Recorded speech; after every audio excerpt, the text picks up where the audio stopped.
Good morning, everyone. Thanks for having a look at this.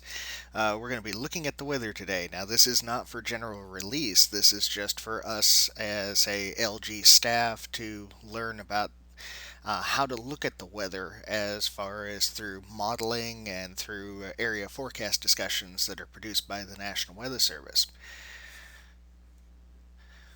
We're going to be focusing on several objectives, and we're trying to understand the resources available to keep situational awareness.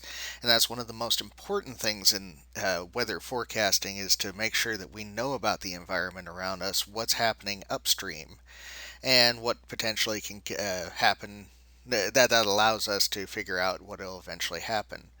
We're also going to have an early look at weather conditions for Saturday and Sunday and see how it's going to affect encampment this year. Those are our two big travel days. So we're gonna define a travel forecast and start taking a look at that. Now, with all this said, the longer you try to forecast the weather for, the harder it is and the more inaccurate it is. Right now, the forecast that we may develop off these model runs is going to be fairly low confidence because of the fact that there's so much time for things to change and the models just aren't that accurate this far out. Talking about weather models, there are many different types of weather models. Some are short range, some medium range, and we're going to be looking at the long range models. Um, the models are issued every 6 hours, and the two primary long range models are the GFS, which is the Global Forecasting System, and the European, which is a forecast model developed commercially in Europe, and that information isn't freely available most places. It's kind of hard to get Euro data. It's provided for the National Weather Service, so we'll see some differences there when we look at what we're looking at through the GFS and what their forecast discussions from the Weather Service offices in the area say. The best forecasts come when these models agree, and that goes for tropical weather systems or just fronts, things like that. The uh, the more that the models agree, the higher confidence we have on the forecast. Um, any more than 7 days out is voodoo. And this is just the general rule of thumb in weather forecasting. You'll see some companies like AccuWeather who will go out almost a month and give you a day by day forecast.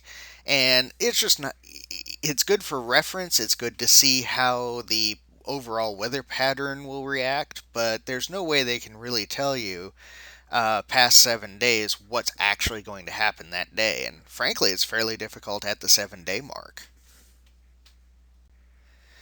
Okay, here we have the Global Forecast Systems 0Z run for Saturday. And notice that everything is in UTC on the chart. And I went ahead and converted that at the bottom just to save some grief. So this is for 1900 hours on Friday, June 6th. At that point, we can start seeing some moisture that's entering into the Memphis area. But otherwise, we're pretty much dry off of this run. Looking at 7 o'clock in the morning on Saturday, when we're all pretty much traveling to encampment at this point, as far as staff's concerned, we see a little bit of moisture coming in, I'd say south of Jackson, right at the Mississippi border. Maybe something up by Dyersburg, but really nothing to speak at. It looks like Saturday is going to be a pretty good day according to this model. Go into Saturday evening, we see a little bit more moisture, really light stuff around Memphis, Dyersburg, over to Lewisburg and southern Middle Tennessee. But again, it looks like it's going to be pretty much a nice day Saturday. 0700 and Sunday, we don't have anything in the state at all, but we can start seeing how in the Midwest there, the storm system's developing. Sunday night still looking pretty good, except over East Tennessee, we start seeing some rainfall pick up there. 0700 on Monday, however, we start seeing a low pressure system centered in Canada, and it looks like it's dragging a front down across Ohio and Kentucky and into Tennessee. So Monday, according to this, is when I have to really start looking at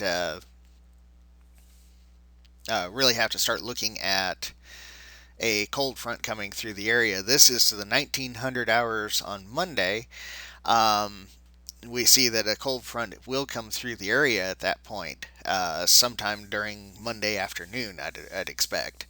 Now, of course, this is very far out and timing will change. This could end up being Sunday for all we know.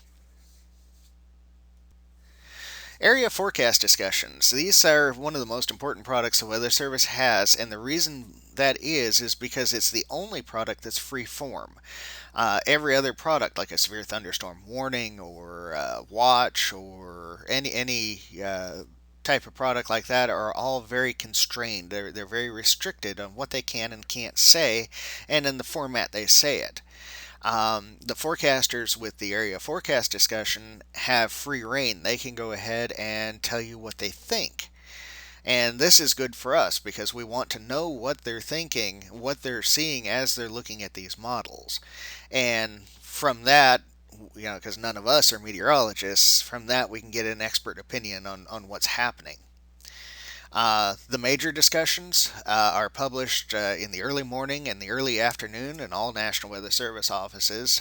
For the Middle Tennessee area, that's usually around 2 or 3 o'clock in the morning and about 2 or 3 in the afternoon. I've seen other offices kind of their timing changes a little bit different, but usually they're in the same neck of the woods as far as timing goes.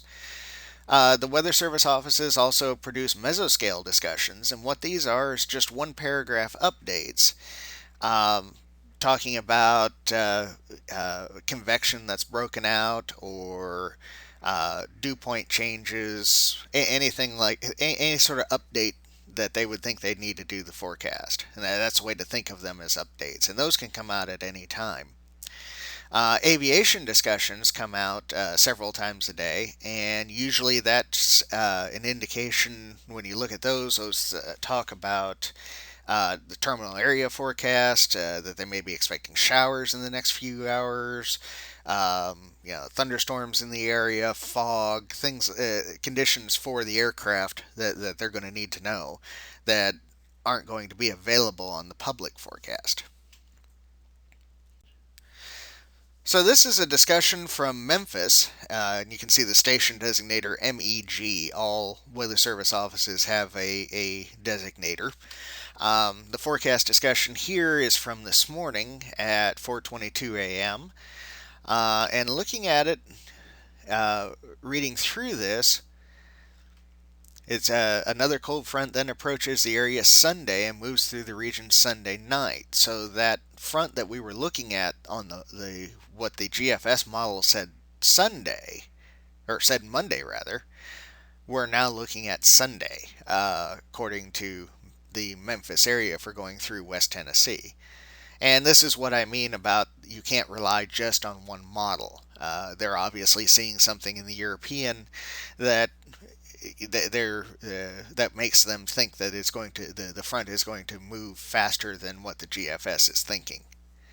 Weather along the threat of showers and thunderstorms will persist through the weekend. So West Tennessee looks like it's going to be showers and thunderstorms through the entire weekend.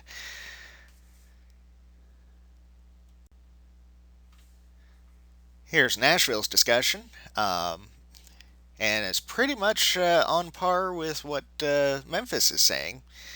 Um, and they mentioned that leaning towards the wetter solution of the euro. So the euro is showing more rain, and it's also saying that there may be a boundary. And a boundary, all that is a area where when moisture hits and there's a trigger, will create thunderstorms. So they're saying that a boundary is going to be in the neighborhood and get hung up near us, near Nashville. So with us being in just south of Clarksville for the camp, we're going to have to keep a very close eye on that.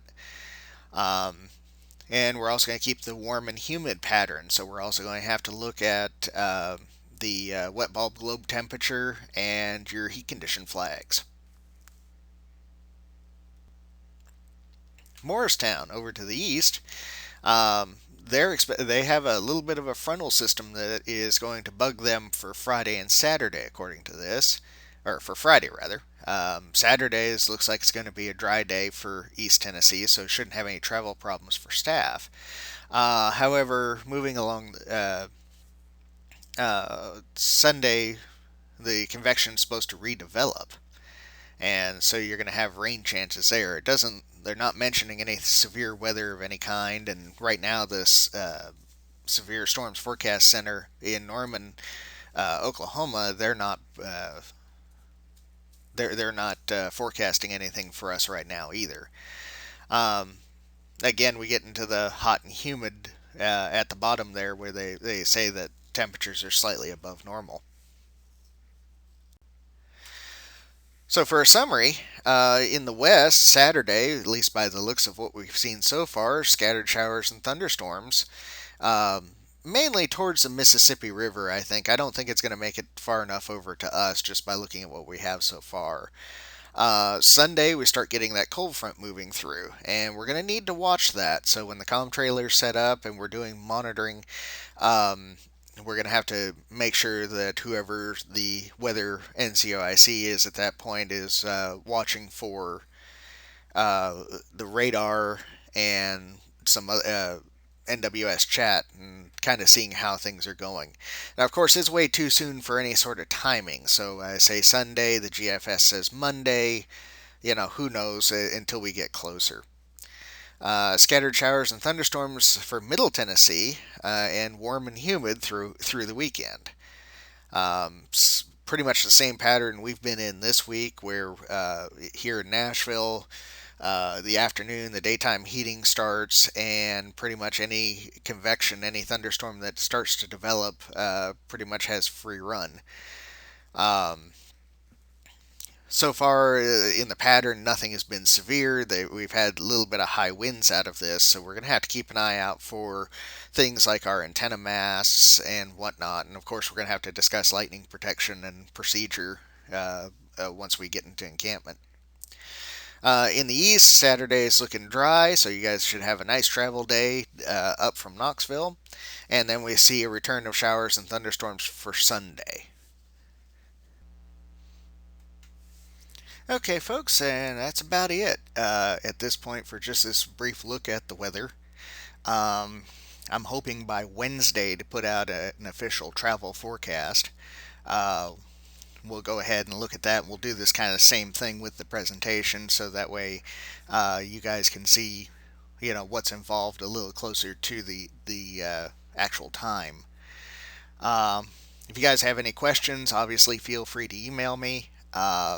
Everything's moving along for encampment, and looking forward to seeing you guys there. Have a good one.